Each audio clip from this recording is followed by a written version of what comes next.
Sehat, Najala? Kok Oke. Mana? Eh, di sana hujan nggak? Kamu di mana? di Semarang, Pak. Hujan nggak? Belum, tapi Oh, mau.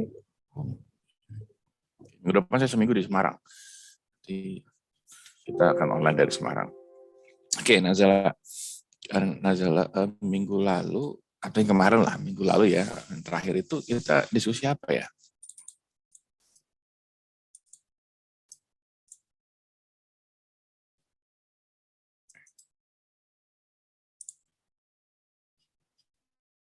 Nazala? Iya, Pak. Ini maksudnya materinya apa gimana? Iya, apa yang kita diskusi minggu lalu? Kan minggu lalu kan ada minggu pertama, kok. Minggu pertama itu kan tentang eh Yang terakhir, yang kemarin, kita bicara apa? Minggu lalu ya, sehari oh, kalau pertemuan minggu terakhir. lalu itu tentang variabel-variabel data yang baik, dimensi data yang baik, kayak ada akurat, kayak gitu, Pak. Hmm, oke, biar akurat, kemudian apa lagi?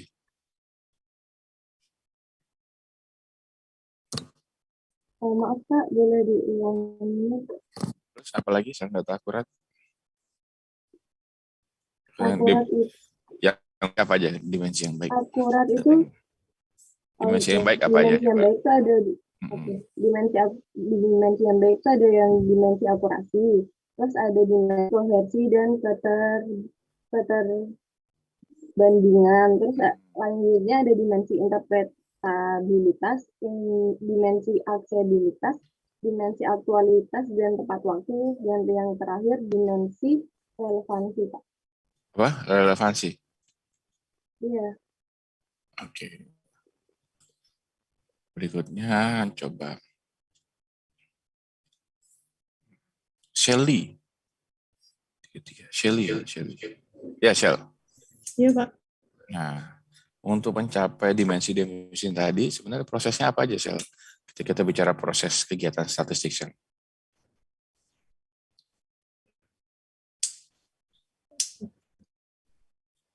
Secara umum prosesnya gimana cara? Menurut kamu udah secara kamu orang statistik kan, outputnya adalah nanti kan data yang berkualitas, kan, dengan dimensi yang tadi disebutkan Nazala. Caranya gimana?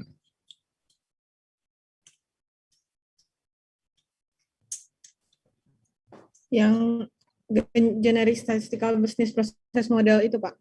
Apa ya coba? Yang specify needs, terus desain, terus membangun, mengumpulkan, memproses, menganalisis, mendiseminasi, lalu evaluasi, Pak. Oke, kalau ketika bicara apa, kegiatan yang paling concern atau paling terkait dengan kualitas data itu ada di mana? Dari proses-proses tadi. Yang paling penting misalnya. Menurut kamu? Proses.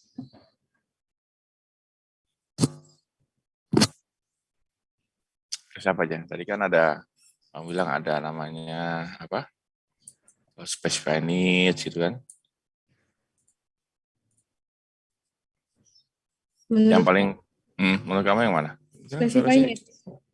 Gimana?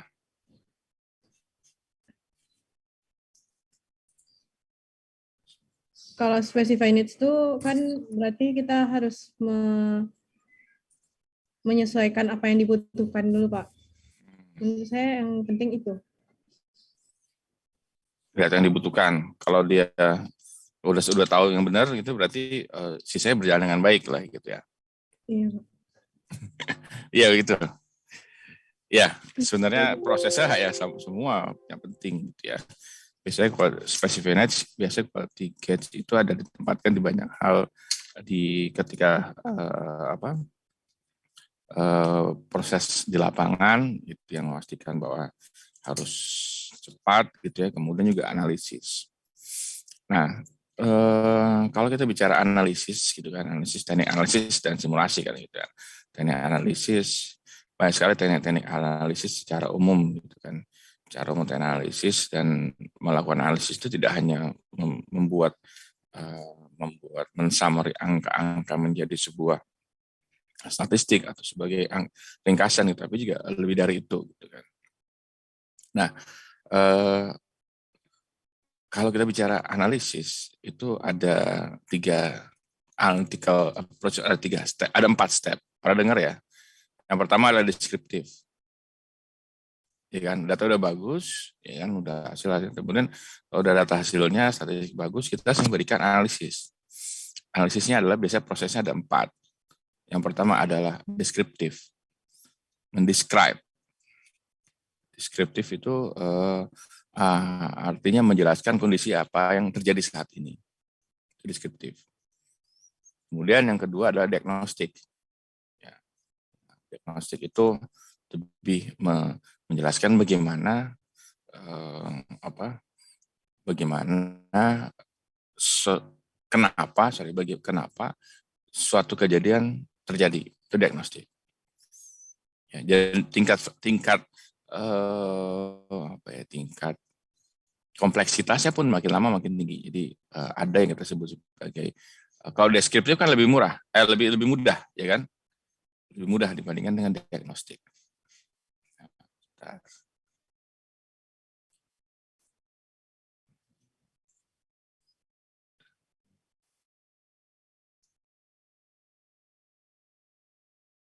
Nah, saya coba share.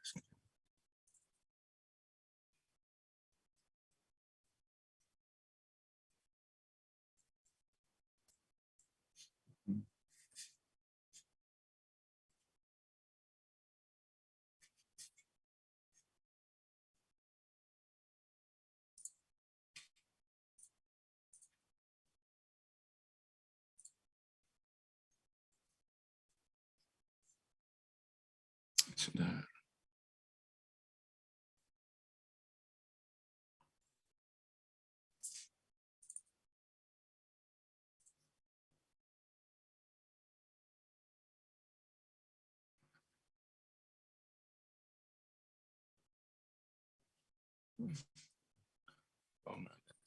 Di catatan.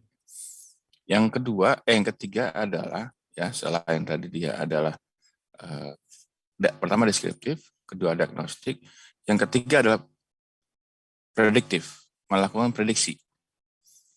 Ya, memprediksi, kemampuan dia memprediksi sebuah event. Udah kita tahu pertama deskripsikan, oh ini loh kejadian. Misalkan, oh ada COVID, oh, ya kan, ada COVID. Kemudian jumlah COVID naik. Diagnostik kenapa jumlah COVID naik, ya kan? Terus itu kita ketahui pakai proses yang kita sebut sebagai prediktif, diagnostik. Kemudian kita mencoba bisa memprediksikan, oh kira-kira nih kalau kondisi seperti ini gitu ya akan terjadi kelonjakan atau tidak gitu. Itu disebut sebagai prediktif. Nah, berikutnya yang keempat adalah preskriptif. Preskriptif itu mencoba bahasa Inggrisnya prescribe ya. Prescribe itu artinya apa? Atau prescription itu adalah resep, ya kan? Atau kita mencoba memberikan saran supaya menghasilkan sesuatu yang lebih optimal. Contohnya analisis berikutnya, oh supaya dia tidak naik, apa yang kita lakukan supaya angka COVID itu tidak sesuai dengan kita harapkan, tidak berjalan dengan baik, apa yang harus kita lakukan. Nah itu dia yang kita harus lakukan dengan melakukan preskriptif. Sebentar, ada gambar.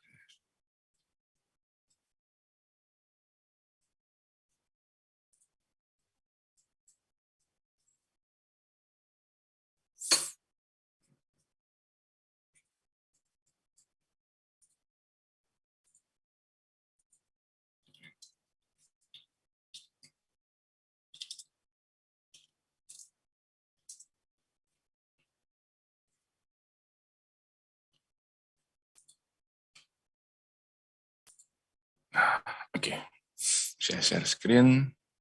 Sudah.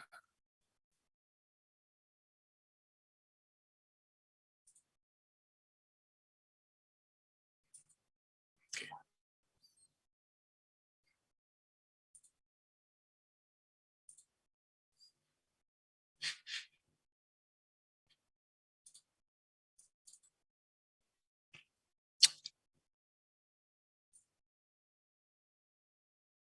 Yang di share screen yang mana nih? Ini ya Mas, yang tadi ya? Kok nggak bisa pindah? Share screen. Kamu kelihatan apa? Gartner Analytic Continuum kan? Ya, Pak. Oke. Oke. Ini secara umum nih semua ini yang ke kiri apa simbol X-nya, simbol X itu adalah difficulty, ya, kemudian Y axis-nya adalah value. Jadi makin tinggi ya makin tinggi value-nya, jadi kegiatan tersebut, tapi makin berat. Gitu kan. Kalian udah pernah lihat tabel ini belum ya? Harusnya udah pernah lah. Gitu ya. Nah, kita bicara analisis. Nah ini kan tadi kamu bilang teknik analisis. Analisis itu banyak dan sebagai banyak sekali yang harus kita lakukan. Pertama adalah deskriptif. Jadi apa yang terjadi gitu kan. Tadi saya jelaskan ada jumlah COVID gitu kan. Nah memang value-nya masih cenderung ya hanya menjelaskan ada. Kita belum masuk ke insight. Insight itu artinya di sini ada insight, ada yang ada informasi yang tersembunyi lah gitu. Insight jauh lagi lebih wawasan sebenarnya. Foresight itu artinya jauh ke depan. Jadi kondisi saat ini insight itu lebih deeper lagi, kemudian foresight ke depannya. Nah, of course sampai dari awal sampai deskriptif statistik sampai dengan preskriptif itu sangat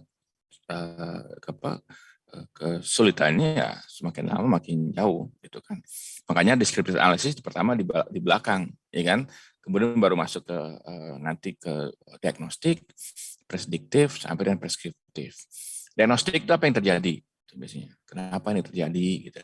Bisa mulai dari visualisasi, dilihat, kemudian bisa kita lakukan dengan proses misalkan pembuatan model, gitu ya, model statistik misalkan. Pasti kalian sudah dapat regresi, ya kan ya? Regresi kan katanya ketika grup yang atau ketika nilai X-nya lebih besar 1 unit, maka Y-nya lebih tinggi, rata-rata sebesar ini gitu, dan signifikan. Artinya apa?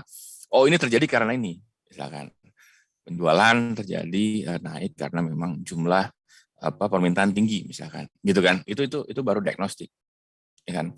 Hasil dari mendiagnostik tadi setelah berikutnya apa? Adalah prediktif. Ingat, model yang dilakukan ketika diagnostik belum tentu akan bagus ketika prediktif. Makanya nanti yang kalian lakukan baru di regresi kemarin itu baru adalah diagnostik. Kalau kalian bicara regresi pasti bicaranya apa? Yang signifikan mana gitu ya. Udah gitu yang bahwa ini yang terjadi gitu aja. Apakah bisa memprediksi? Nggak tahu. Kalian cuma bisa memprediksi Y-nya berapa dengan Y-cap dan sebagainya. Kemudian nanti masuk ke predictive analysis, forecasting salah satunya. Kemudian juga memprediksi, baik itu mengklasifikasi, kemudian regresi bentuknya, prediksi, klasifikasi, prediksi, dan ini mencoba menjelaskan apa yang terjadi. Kalau misalkan jumlah penumpang di suatu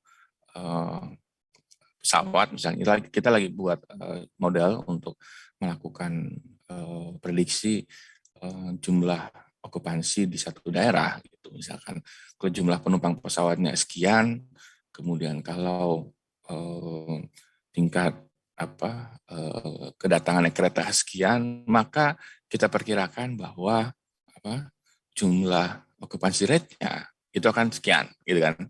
Itu prediksi. Karena kita tahu sebelumnya bahwa informasi dari variabel-variabel tersebut itu berpengaruh, ya kan? Mengerti bahwa variabel ini berpengaruh. Nah, yang berikutnya preskriptif. Nah, preskriptif ini lebih ini lagi nih. Bisa pakai simulation sebenarnya, bisa pakai graph analytics, graph itu misalkan. Dan memang tidak selalu semuanya itu dalam satu linear gitu aja.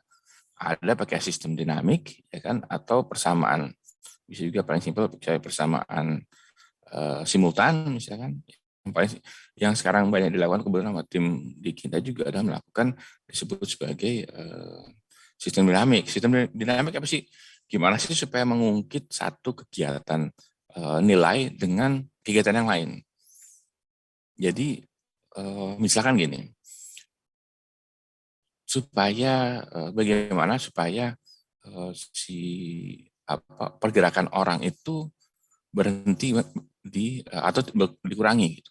Bagaimana caranya? Gitu. Oke, caranya pertama adalah dilakukan penutupan. Gitu kan. Tapi kayaknya nggak efisien juga gitu. Paling sih penutupan tuh berat, ya kan? Harus tutup semana-mana gini. Bisa jadi ternyata dilakukan di daerah yang jangan yang ujung-ujung, tapi daerah yang kecil. Karena kita lihat dia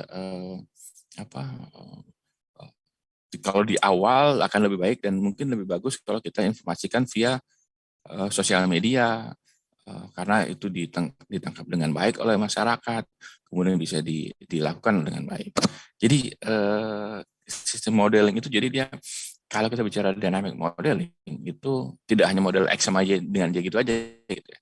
Tapi dia jauh lebih dari itu bahwa kita bisa punya kerjasama bisa punya network. Maka di sini ada namanya graph analytics ya, di sana.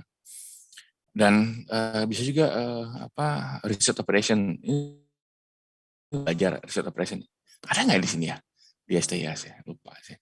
Itu ada operasi. Kira-kira daerah yang paling bagus untuk kita lakukan mana, kemudian prosesnya seperti apa. Dan ini kalau kita lihat, ini secara umum proses analytics, teknik analisis seperti ini dasarnya. Kalian masih mungkin belajar dari sisi deskriptif. Jadi data discovery, ya kan, kemudian schedule. Nah ini jangan dianggap mudah ya. Jadi descriptive analysis buat informasi secara berkala dengan scheduled report tadi yang terschedule. Kalian udah belajar Markdown kan ya? R Markdown udah? Udah, Pak. Ani kok masih ingat R Markdown apaan? Kayaknya saya lihat muka-mukanya gitu. Apa itu?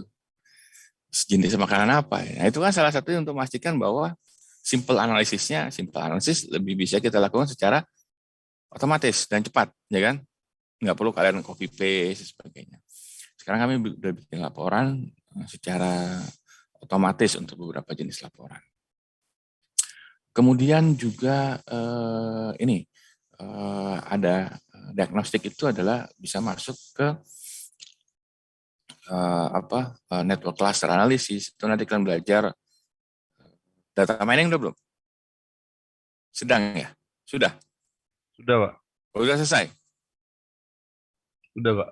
Alhamdulillah, aman. Berarti saya bisa nanya-nanya dong berarti ya.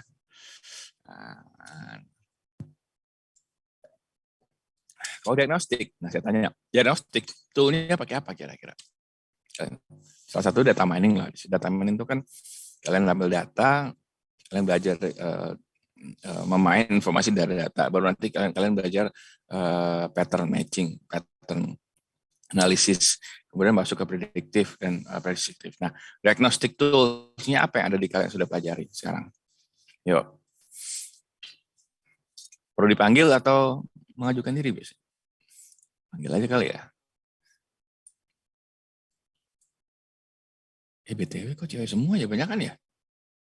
Berapa persen sih cewek di sini?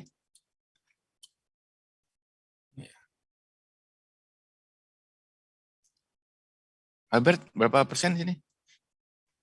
Ceweknya? Nggak tahu, Pak. Kalau statistik yang ngitung nih, coba. Kita hitung statistiknya. MH Fitch ya, Fitch. Diagnostic tools yang pernah kamu diagnostik tool. Diagnostik contohnya apa dulu deh? Diagnostik. Ya, Pak. Diagnostik itu contohnya apa? Diagnostik analisis contohnya. Diagnostik itu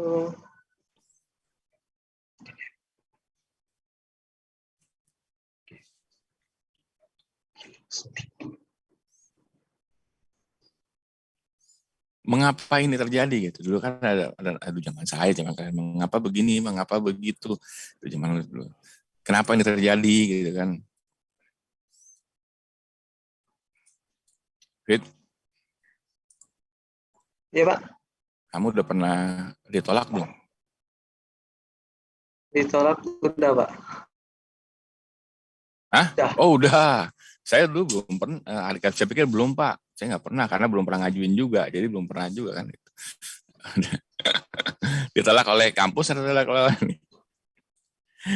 Nah, Ditolak oleh kampus ya pernah, Pak. Oh iya, kapan sih tanya kan? kamu pasti pertanyaan apalagi mengapa nih gitu kan, kenapa lu aja udah semaksimal begini masih ditolak juga misalkan. Gitu nggak? Atau ada move on? Atau gimana? Suka bertanya-tanya juga Pak, kenapa itu Pak? Contohnya dari diagnostik kan diagnostik kenapa terjadi gitu ya, kenapa terjadi. Nah kira-kira bukan tadi tolak tadi ya, kira-kira ada case apa nih yang kamu udah pelajari kenapa yang kita sebut sebagai diagnostic analytics.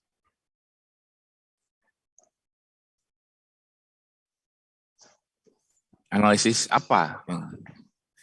Ini statistik ada di sini semua loh nih, sampai deskriptif, diagnostik, prediktif, sama preskriptif. Fitz, kamu harus ingat loh, orang Al-Hafidz itu penghafal apa, penjaga hafalan salah satunya ya nggak? Saya Pak, itu bukan Hafiz. Oh itu apa? Itu Hafiz juga sama kan? Oh itu Al-Hafidz ya, ini M Hafiz betul ya. Ini M Hafiz ya, M Hafiz ya. Lalu abis itu Al-Hafidz ini benar. Ya dibantu deh Al-Hafidz, kira-kira diagnostiknya apa? Diagnostik itu contohnya apa? Itu kayak tools kayak apa nih Pak maksudnya? Masih Case-nya apa? Case-nya apa diagnostik itu? Case-nya apa? tesnya. Contohnya apa? Kalau deskriptif kan menjelaskan, saya bilang tadi, COVID itu kayak gini contohnya gitu kan. Nah, kalau diagnostik kenapa jumlah angka COVID itu tinggi misalkan. Kemudian kenapa bisa terjadi adanya misalkan Omikron. Mungkin gitu kan. kayak COVID kali. Mungkin Jangan kayak COVID yang lain. Yang lain coba. Yang lain. Tadi COVID udah kasih contoh tadi. Iya Pak. Mungkin sentimen analisis kali Pak, kayak yang viral-viral mungkin kayak semacam. Diagnostik itu apa yang analisisnya apa contohnya? Contohnya analisis apa namanya? Yang terkait analisis kayak ini yang di Twitter gitu. Kita mau lihat sentimen masyarakat tuh gimana sih tentang suatu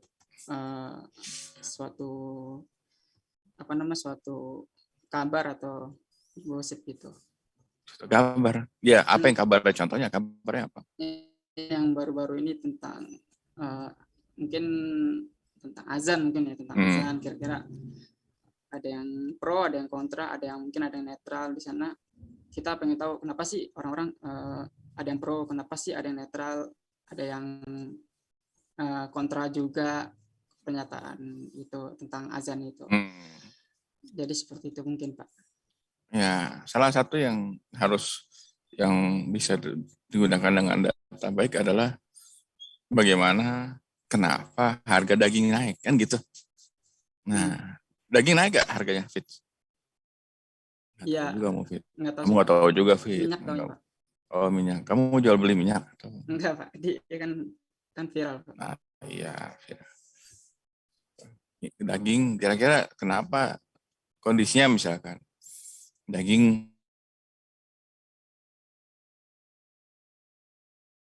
itu kan, kemudian prediktif. Nah, iftitah. Iftitah. Iya, Pak. Nah, contohnya prediktif analisis siapa?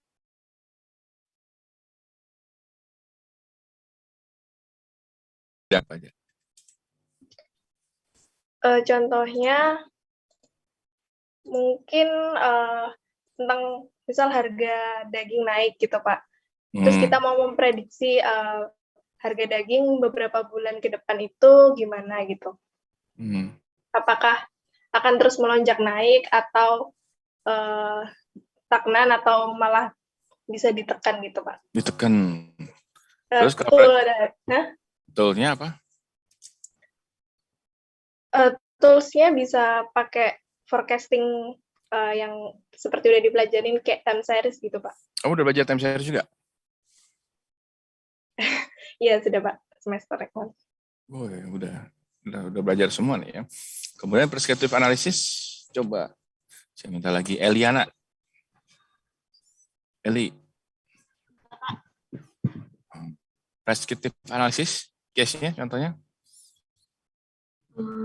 Contohnya kayak di e-commerce gitu, terus dari data-data pembelian sebelumnya, e-commerce itu bisa merekomendasikan ke pembeli barang-barang mana aja yang sekiranya dia tertarik beli dari data-data dia pembelian sebelumnya. Pembelian sebelumnya itu memprediksi dia dan dia menyarankan gitu kan ya, menyarankan bahwa supaya dia itu sebenarnya itu masuknya ke nanti ke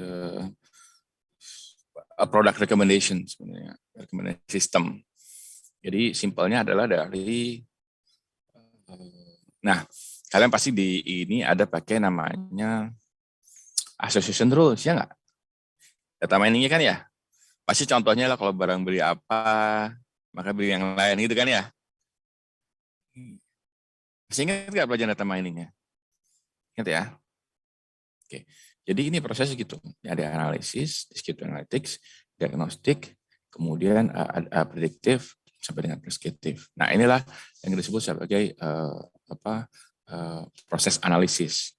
Nah, ketika bicara analisis gitu kan, bisa kita juga untuk melakukan proses, kalau melihat di prescriptive analytics itu lebih banyak melakukan simulasi di sana.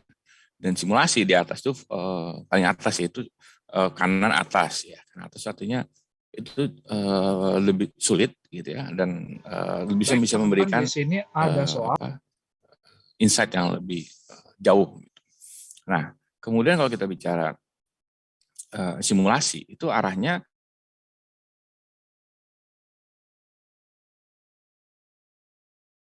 bisa juga di situ ya, artinya bisa kalau misalkan kita naikkan data sekian, kemudian kan ketika bicara menaikkan atau menurunkan data itu tidak hanya sembarangan gitu, tapi kita coba menggunakan deskripsi yang kita harapkan gitu. Nah, melakukan prescriptive analysis itu mostly ada based on simulation.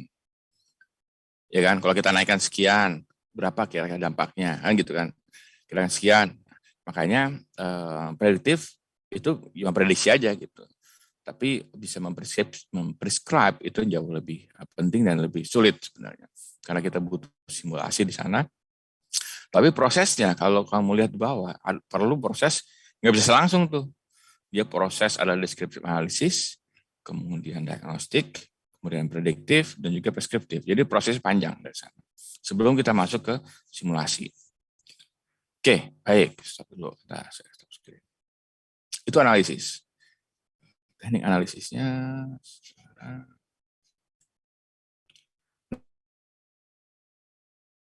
Kenapa saya di awal ini? Karena saya ingin tahu bahwa jelasin ke kalian bahwa simulasi ini sebenarnya itu adalah proses panjang untuk mendapatkan informasi yang valid berdasarkan data yang berkualitas dan statistik yang berkualitas. Dimensi kualitas kemarin sudah kita lakukan, udah jelaskan. Proses untuk melakukan untuk melakukan kegiatan statistik juga kita jelaskan. General statistik bisnis proses model. Ini kan. Kemudian proses analisis, step analisis juga udah kita diskusikan pagi ini.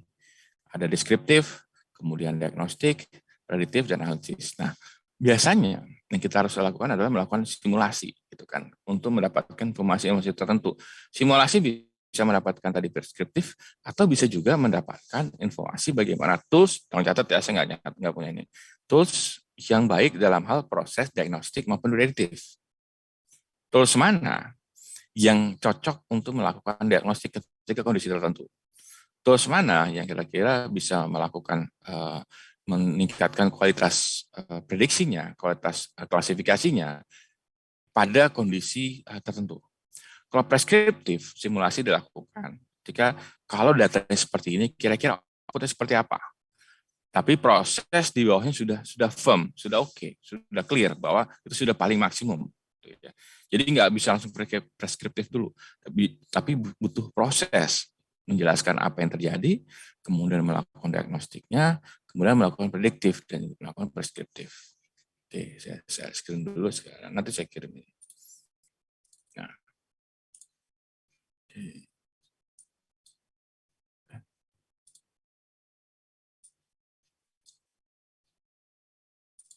Sudah.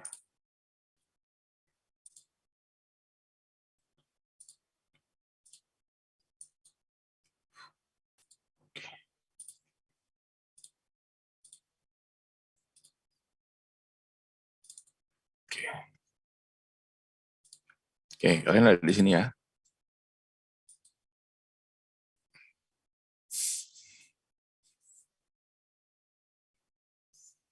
Nah, ini sebenarnya nanti akan saya kirimkan detailnya kenapa tujuannya untuk mengetahui bagaimana simulasi itu dilakukan dengan berbagai parameter dalam sebuah sistem. Gitu ya. Nah, mungkin kita bicara, ini udah kita bahas di awal. Apa sih simulasi? Gitu ya. Simulasi itu udah kita utarakan, kalian sudah diskusi secara di awal-awal di pertemuan pertama kita bicara mengenai simulasi itu apa sih? Mencoba mereplika kejadian yang ada dengan sebuah informasi gitu ya. Jadi to assume the mere appearance of without reality. Jadi kita asumsikan bahwa kejadian mencoba mereplikasi meskipun kejadian itu belum ada, gitu ya, belum terjadi. Misalkan simulasi apa kejadian kemarin udah kita bahas nih ya, kita bicara kebakaran, kemudian ada bencana, gitu kan. Jadi kita mencoba membuat apa? Kalian lihat yang mana nih? Yang besar atau yang kecil? Sorry. Dua-duanya, Pak. Oh, kiri kanan ini ya? Iya. Oh, oke. Sebentar, berarti saya harus stop screen. Harusnya besar nih. Share screen.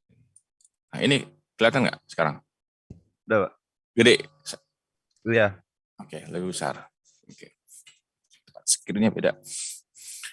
Oke, jadi dia simulasi the process of designing a model of real system. Kita baca real system and conducting experiment with this model for the purpose of understanding the behavior. Kenapa itu terjadi? Behaviornya seperti apa? Perilakunya seperti apa dari sebuah sistem. Ya, kemudian mencoba mengevaluasi bagaimana proses sistem tersebut terjadi, bagaimana bisa mengoptimalkan proses tadi. Kalau bicara optimal, banyak gimana bisa melakukan diagnostik yang baik, preskripsi yang baik, dan juga kita bisa memprediksi. Nah, kalau kita bicara statistik, kita bahas bahwa simulasi statistik itu ya terkait sama proses bisnis statistik yang kita lakukan. Kita nggak bicara simulasi, kita simulasi membuat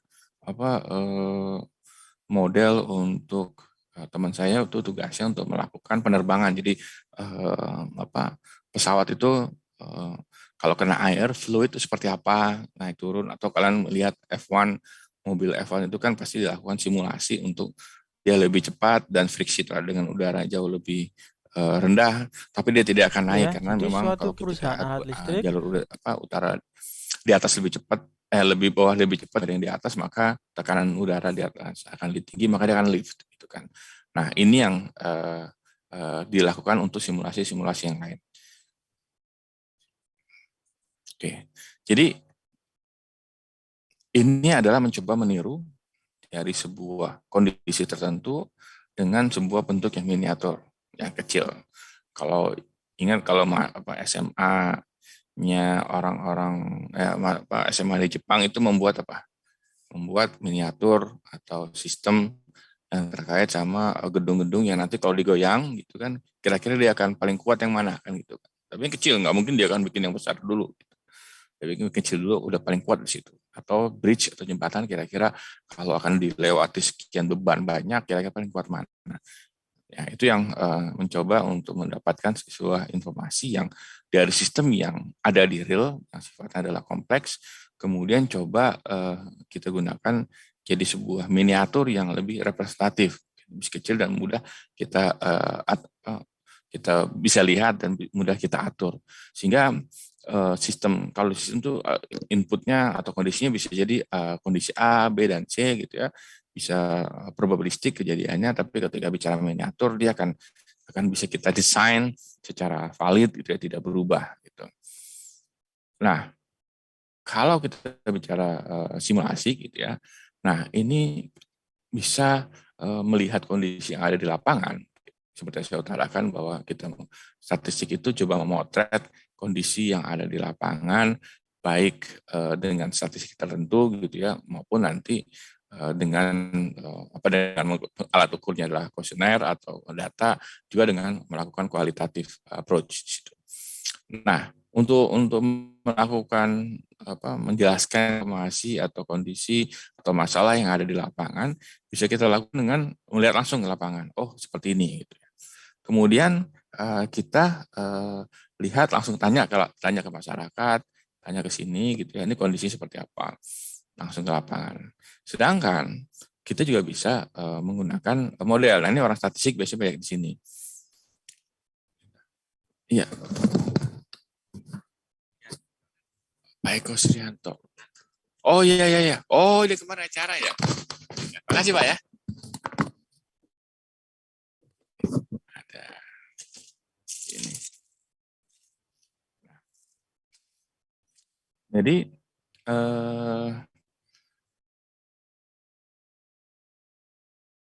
meneliti di sisi model fisik, kita lihat model fisik apa? Bentuk tadi kita bilang bahwa ada bentuk model gedung yang kecil gitu ya, atau yang besar. Kemudian juga ada model F1, model pesawat, ada mockup dan sebagainya di situ. Ada juga menggunakan model matematik atau model sama sifatnya adalah menggunakan pakai komputasi di sana, software dan sebagainya. Kalau kalian, nah ini, mengapa pembuatan vaksin itu jauh lebih cepat sekarang? Karena mereka, kalau dulu vaksin itu kita coba diambil realnya, kemudian langsung dimasukkan ke dalam culture, kemudian kita lihat kalau kita kasih obat ini, kira-kira dia akan respon atau tidak. Sekarang sudah nggak pakai gitu lagi, jadi udah pakai simulasi sendiri bahwa kita tahu strukturnya dari virus itu apa, gene sequencing-nya apa, kita tahu dia protein menghasilkan apa, ada model simulasinya kalau kita tambahkan jenis vaksin seperti ini, respon seperti apa. Itu kita lakukan dengan in vivo approach. Jadi kita gunakan dari komputer gitu. Kemudian kalau sudah selesai, kalau sudah match-nya, baru kita juga tes ke lapangan, baru kita pakai model fisik, kita gunakan case, bisa bentuknya adalah kalau preclinical itu menggunakan hewan, kemudian bisa masuk ke manusia ketika di fase klinis. Nah, itu model matematis itu. Jadi ada solusi analytics dan juga ada simulasi di situ. Jadi kalau kita bicara model matematik, itu adalah persamaan regresi lah misalkan, atau persamaan yang lain, atau tadi forecasting misalkan, pakai ARIMA, ya. Kemudian atau survival analysis, kemudian logistik, ya, dan sebagainya, itu menggunakan solusi analitik itu mendapatkan solusinya, atau kita gunakan simulasi. Nah, simulasi ini adalah digunakan untuk melihat behavior dari sistem, ya kan. Jadi bagaimana sistem itu bekerja kondisi tertentu. Makanya ada yang kalian belum pernah mungkin dijadikan sebagai alat ini ya, simulasi ya, jadi bahan simulasi. Tidak tahu kalau dikasih case sekian kira-kira respon seperti apa. Nah, itu simulasi.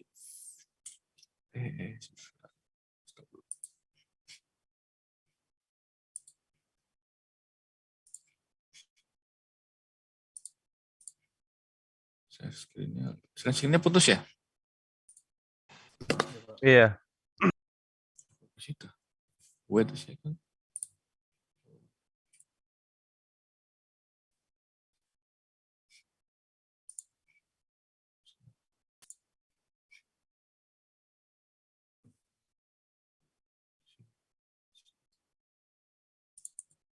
Sekarang yang lihat yang mana? Yang kecil atau yang besar? Yang kecil, Pak. Yang kecil ya. Karena saya punya yang besar. Oh ini sekarang? Yang besar. Oke.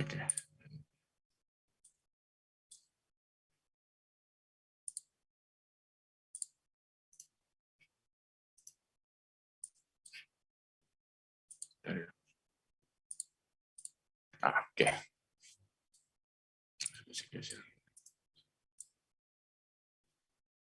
Nah,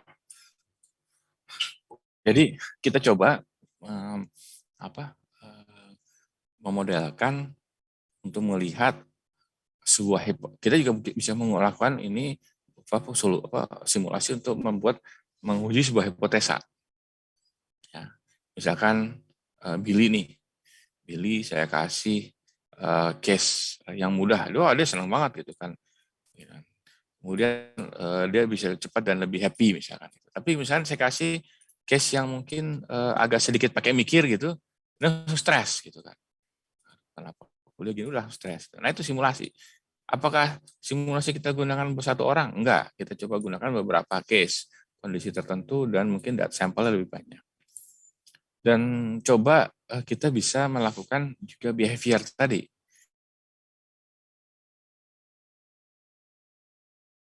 Dari sistem apa ya, kita pernah diskusikan dari awal bahwa ya kalau matematik ya sistem matematisnya, sistem statistiknya, proses statistik seperti apa. Kemudian juga bisa dari sistem yang diusulkan. Gitu.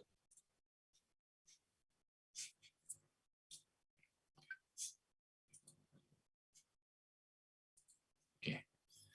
Nah, jadi ini ada namanya nanti Monte Carlo gitu kan. Nah ini Monte Carlo ini ada simulasi, disebut Monte Carlo ini sebenarnya bagaimana melakukan pemboman gitu ya, pemboman yang di masa Perang Dunia Kedua, sekarang ya mungkin nggak ada Perang Dunia Ketiga ya. Nah ini salah satu contoh untuk kenapa ada kata-kata Monte Carlo, dan Monte Carlo biasanya digunakan untuk melakukan bagaimana proses pengeboman gitu kan. Ya mungkin kalian simulasinya pakai game, ya nggak? Kalau game sekarang apa nggak tahu lah. Saya nggak tahu dulu namanya Counter Strike kalau zaman saya dulu mainnya. Kemudian pakai bagaimana pembangunan main bola itu adalah simulasi pakai ada beberapa game lah pembuatan The Roma dan sebagainya lah. Nah ini juga kita gunakan simulasi teman dulu, tapi simulasi lebih terkait sama pengeboman. Kemudian tahun 50 udah mulai komputer udah mulai meningkat. Nah sebelah kanan ini Apple pertama nih, kelihatan nggak gambarnya? Ya ini mesin ketik ya zaman dulu paling keren ini. Saya tunggu banget. Saya belum punya laptop itu pakai mesin ketik. Nah ini udah keren gitu ya. Tahun 50-an, tahun 60-an itu ada mainframe. Jadi mainframe itu adalah lemari-lemari itu komputer sebesar-besar lemari dan mungkin memorinya jauh lebih kecil pada handphone kalian, jauh lebih kecil lah. Karena itu sekarang handphone kalian udah ada yang 128 giga gitu yang ini masih ikutan mega bahkan kilo. Untuk mendapatkan informasi waktu itu masih pakai simulasi yang sifatnya dalam kertas di awal, kemudian bisa dilakukan simulasi menggunakan menggunakan berbagai macam komputer, alat hitung yang baik itu yang kompleks maupun yang lebih yang belum pernah dilakukan. Kalian pernah nonton belum namanya Hidden Figures? Pernah nonton belum? Coba deh, Hidden Figures itu cerita ketiga perempuan hitam, kulit hitam, yang bekerja di NASA. Dan ketiganya jadinya ada yang satu adalah programmer, yang satu ahli matematik. Dan ketiga zaman dulu masih ada apartheid, ya kan? Nggak boleh, pertama udah kerja di NASA tuh laki perempuan udah nggak NASA, hitam lagi. Kesalahan 2 kali mereka. Udah cewek hitam lagi gitu kan. Saya bukan bicara hitam di, wah ini bapak nggak ada, ini nggak di situ ya, di film itu ya. Kalau dipotong bahaya juga nih masalahnya nanti. Ya kan, biasa kan gitu kan, kita dipotong-potong gitu. Jadi saya bicara di situ ya, di case itu udah perempuan hitam lagi, sehingga untuk kerja di NASA itu sulit gitu kan. Nah, dan dia diperlakukan lebih tidak pas karena ya harus, orang hitam kan dulu minumnya nggak boleh di tempat yang sama, toiletnya pun berbeda, lokasi berbeda lah gitu kan.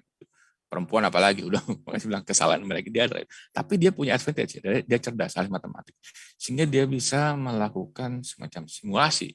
Apollo pesawat itu naik gara-gara misalkan, ya kan, simulasi dia persamaan seperti apa, ya kan, kemudian bisa naik sudutnya berapa dan sebagainya. Nah, ini 70.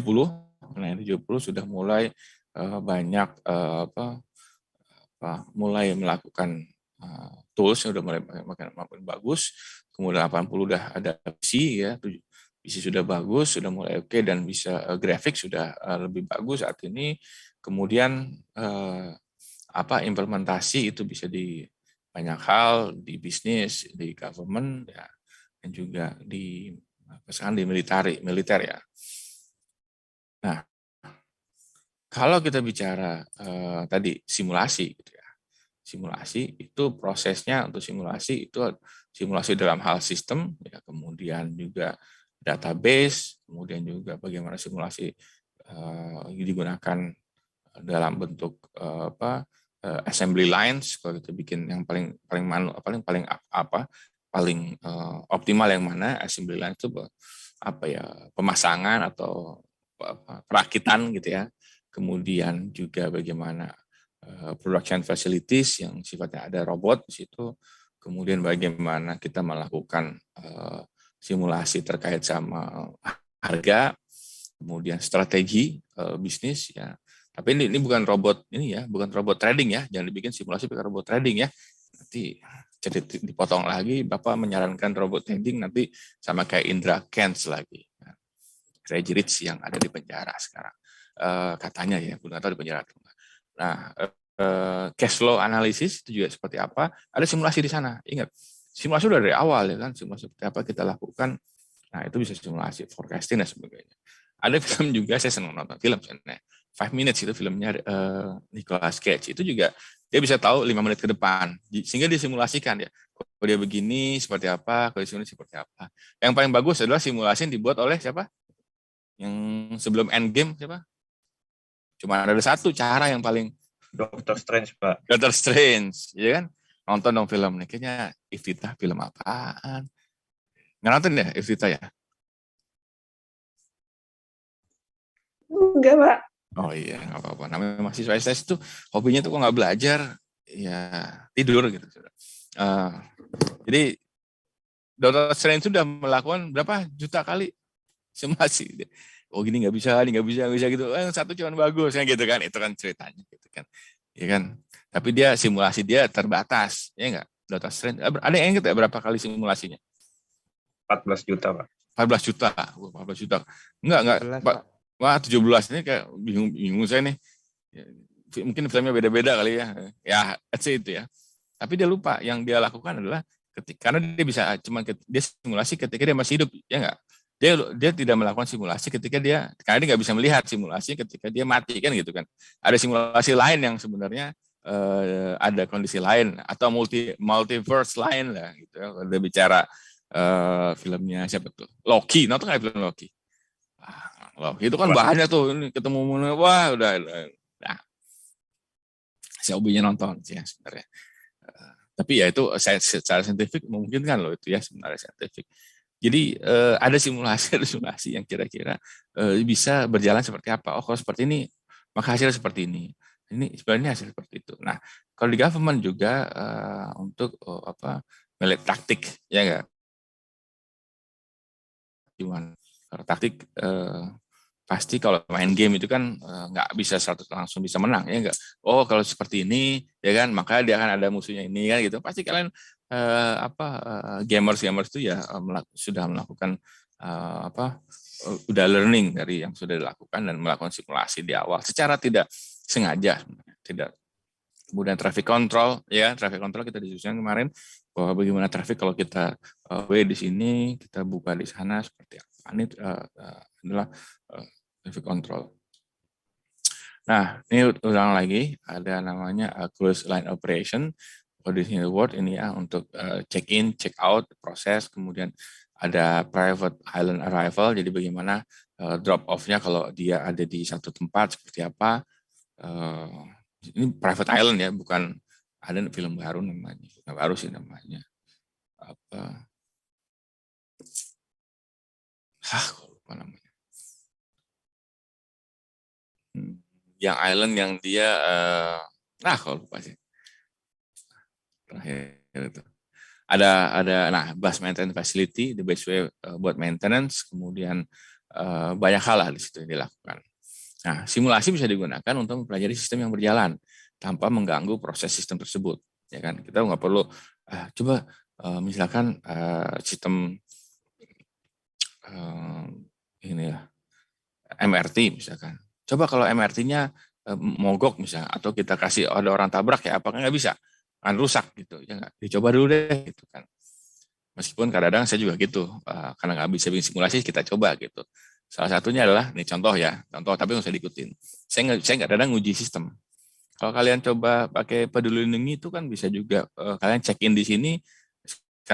Misalkan Sarah kamu ada di mana?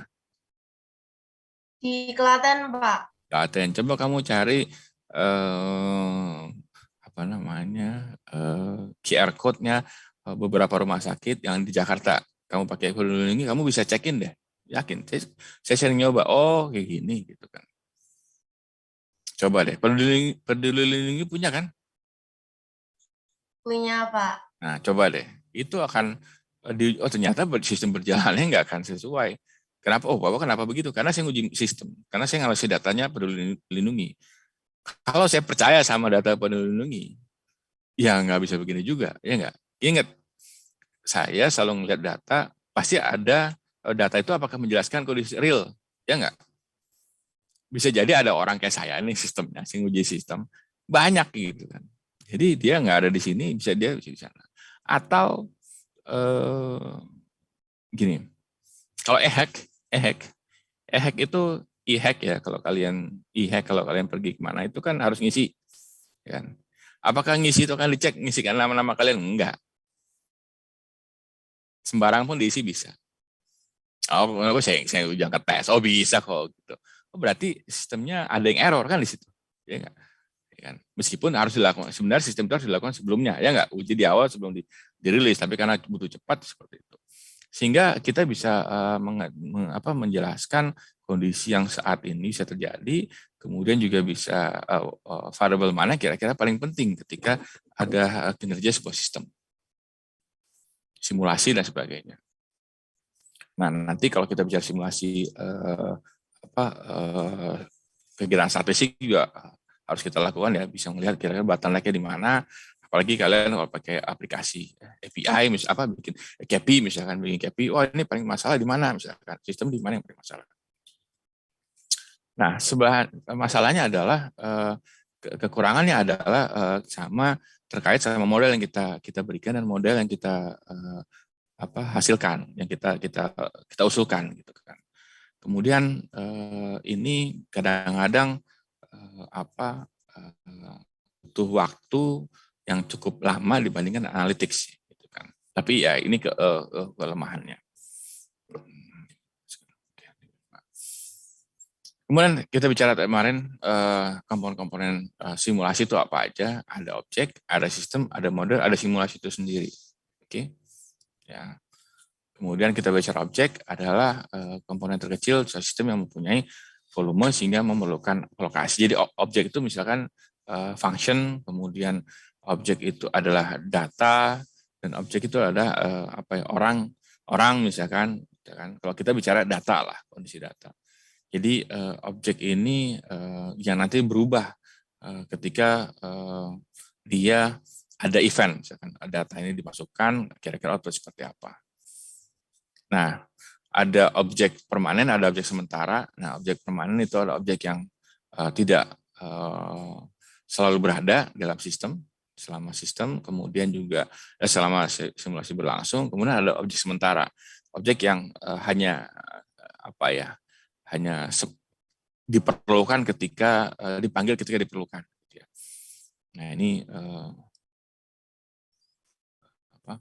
sifatnya adalah hanya sementara. Nah, kalau sistem adalah sekumpulan objek tadi yang tergabung menjadi suatu yang disatu yang dalam bentuk aksi, yang interaksi satu tempat. Jadi sistem itu adalah menghubungkan objek-objek tersebut gitu ya, untuk mendapatkan sebuah tujuan yang sama tertentu.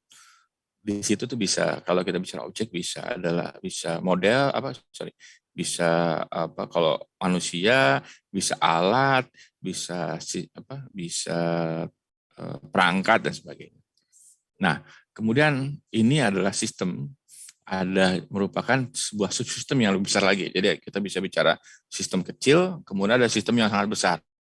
Sistem besar tadi kumpulan dari berbagai sistem. Nah, ini adalah bisa jadi adalah sistem itu sebagian daripada sistem yang jauh lebih besar. Kemudian kalau kita bicara perubahan tadi, nilai itu disebut adalah discrete atau bisa juga discrete adalah continue atau discrete ya. Kalau kita bicara sistem state yang kira-kira data itu akan ada terus atau cuman waktu tertentu, itu sistemnya discrete maupun dia continue. Dia akan ada event kemudian atau dia ada terus gitu. Kemudian ketika bicara variabelnya berubah secara random atau tidak. Deterministik variabel fix, ya kan? Fix berubah. Yang probabilistik sistemnya bisa bervariabel, sistemnya bisa dia rentang tertentu dengan distribusi tertentu dengan kondisi tertentu. Kemudian sistemnya berubah atau enggak berdasarkan waktu. Kalau bicara misalkan ada yang rumahnya puncak enggak kemarin? Jawa Barat tuh kemarin kan biasanya melakukan buka tutup gitu kan. Nggak mungkin buka tutup itu akan buka tutup terus atau satu arah terus, pasti kan dinamis, ya enggak? Kalau statisnya sistemnya itu aja gitu. Kemarin puncaknya juga 15 jam tuh di puncak katanya itu. Kemudian gitu ya, balik lagi gitu. Misalkan kalau kita bicara tadi kemacetan, dia dalam 1 minggu itu loop gitu. Dia ganjil genap satu arah, kemudian tutup lagi, balik lagi gitu kan. Atau apakah dia hanya sistem tersebut bisa mampu hanya menjelaskan kondisi atau bisa melakukan juga prescription gitu kan, memberikan saran kepada peneliti. Oke, mungkin itu dulu sebentar. Sementara itu ada pertanyaan nggak?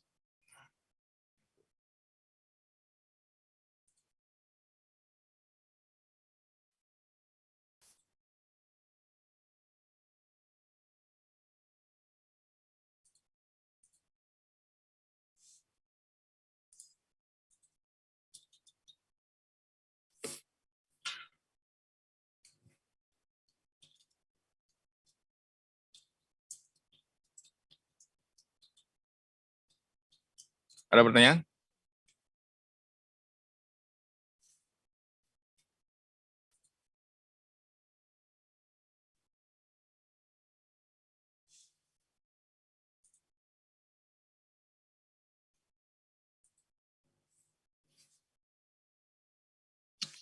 Oke, ini saya kirimkan chat sebentar.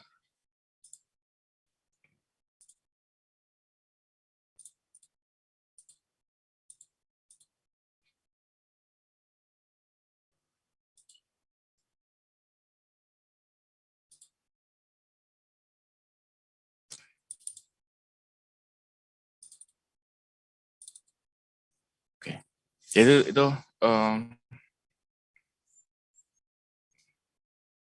oke, terima kasih. Nah, untuk kalian coba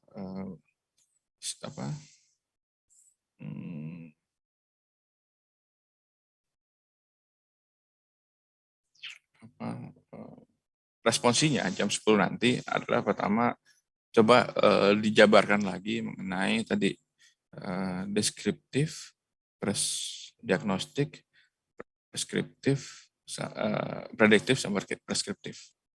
Oke.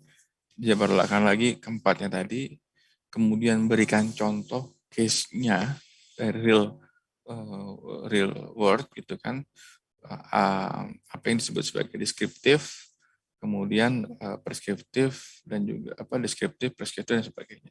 Dan kalau bisa minimal ada minimal di satu masing-masing satu tipe analisis tadi adalah baik itu adalah laporan yang ada laporan ilmiah seperti misalkan skripsi maupun nanti jurnal artikel ilmiah yang terkait sama 4 tadi, deskriptif, ya kan? Atau laporan lembaga internasional seperti UN atau PBB dan sebagainya gitu kan. PBB UN ya. UN atau ASEAN misalkan atau yang lain. Yang terkait sama 4 tadi, deskriptif, diagnostik, kemudian prediktif dan preskriptif. Jadi analisisnya apa aja, dielaborasi, dijelaskan lagi keempatnya tadi dan contoh-contohnya seperti apa. Oke, itu yang ini yang pertama. Kemudian buat menurut kamu, misalkan saya minta untuk melakukan proses untuk melakukan keempat proses tersebut, case apa yang akan dilakukan dalam hal deskriptifnya, preskriptif. Kalau bisa preskriptif aja nggak apa, case preskriptif. Tapi kan preskriptif pasti butuh ketiga sebelumnya, ya nggak? Case-case apa, contoh kasus yang akan kamu ambil dan akan kamu lakukan ketika mengimplementasikan preskriptif analisis. Of course, preskriptif itu pasti butuh ketiga yang sebelumnya, deskriptif, diagnostik maupun prediktif. Itu jam 10, 1 jam lebih ya. 1:45 menit dari sekarang untuk dikumpulkan. Ada pertanyaan?